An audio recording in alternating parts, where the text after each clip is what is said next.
வணக்கம். இன்றைக்கி கிர்னி பழத்தை வச்சு ஒரு அட்டகாசமான ரவா கேசரி எப்படி பண்ணுறதுன்னு பார்க்கலாம் வாங்க. இந்த கேசரியோட டேஸ்ட்டில் கண்டிப்பாக நீங்கள் எல்லாருமே மெய் மறந்து போயிடுவீங்க. வாங்க வீடியோக்குள்ளே போகலாம்.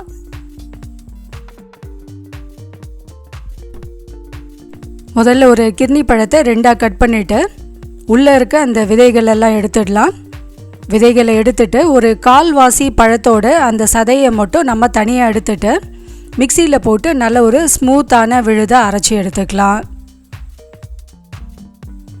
முலாம் பழத்தையும் வச்சு பாயசம் எப்படி பண்ணுறதுன்ற வீடியோ நம்மளோட இன்னொரு சேனல் S2C குக்கிங்கில் ஆல்ரெடி அப்லோட் ஆகிருக்கு.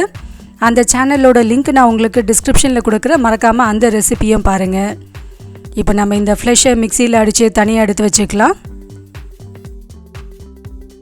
இப்போ ஒரு பேனில் 3 ஸ்பூன் நெய் சேர்த்துக்கலாம். நான் ஒரு 3 டேபிள் ஸ்பூன் நெய் தான் சேர்த்துருக்கேன். இதில் கொஞ்சமாக முந்திரி திராட்சை போட்டு வறுத்து எடுத்துக்கலாம். முந்திரி திராட்சை வறுப்பட்ட பிறகு 3/4 கிளாஸ் அளவுக்கு வறுத்த ரவையை இது கூட சேர்த்துக்கலாம். இது டபுள் ரோஸ்டட் ரவா. இது முந்திரி பருப்போடையே சேர்த்து இந்த ரவையும் சேர்த்து நல்லா வறுத்துக்கலாம்.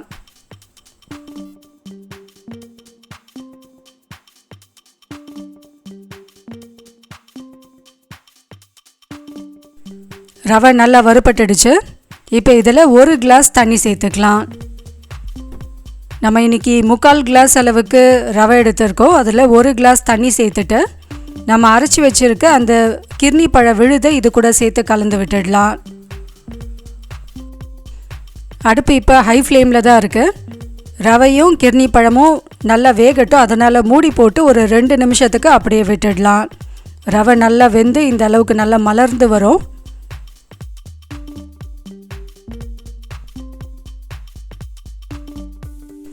ரவையில் இது மாதிரி நம்ம பச்சை தண்ணியும் சேர்த்துக்கலாம். அப்படி இல்லைன்னா நீங்கள் கொஞ்சமாக சுடு தண்ணி சேர்த்துக்கோங்க. சுடு தண்ணி சேர்த்து பண்ணாலும் ரவை நல்லா மலர்ந்து பூ போல் மலர்ந்து வரும். இப்போ இந்த கிர்னி பழம் ரவை ரெண்டும் நல்லா வெந்து இந்த அளவுக்கு பேனில் ஒட்டாமல் வந்தாச்சு. இதில் 1 கிளாஸ் அளவுக்கு சர்க்கரையை இது கூட சேர்த்துக்கலாம். இந்த ரெசிபியோட அளவுகளை நான் உங்களுக்கு டிஸ்கிரிப்ஷன்லேயும் மென்ஷன் பண்ணுறேன்.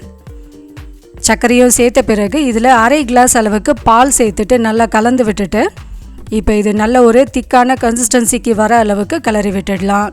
மூடி போட்டு ஒரு 2 நிமிஷம் அப்படியே விட்டுடலாம். அப்போ தான் இது நல்லா ஒன்றா சேர்ந்து நல்லா வெந்து வரும்.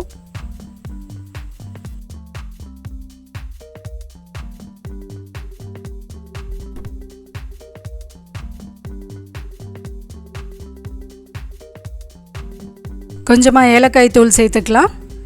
1 ஸ்பூன் நெய்யும் சேர்த்துட்டு நல்லா கலந்து விட்டுட்டு மூடி போட்டு இது நல்லா திக்காகிற வரைக்கும் அப்படியே விட்டுடலாம்.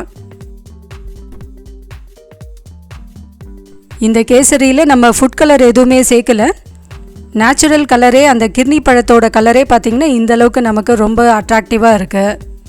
அதே சமயத்தில் வாசனையும் ரொம்ப அருமையாக இருக்குது. இந்த கேசரி பண்ணும்போது வீடே மணக்கும், அந்த அளவுக்கு வாசனையாக இருக்கும். இப்போ பேனில் ஒட்டாமல் இந்த அளவுக்கு இருந்தால் போதும். இந்த கன்சிஸ்டன்சியில் ஆஃப் பண்ணிட்டோன்னா இன்னும் கொஞ்சம் நேரம் கழித்து இது நல்லா கெட்டி ஆகிடும். ரொம்பவே அட்டகாசமான நம்மளோட கிர்னி பழம் கேசரி ரெடி ஆகிடுச்சு.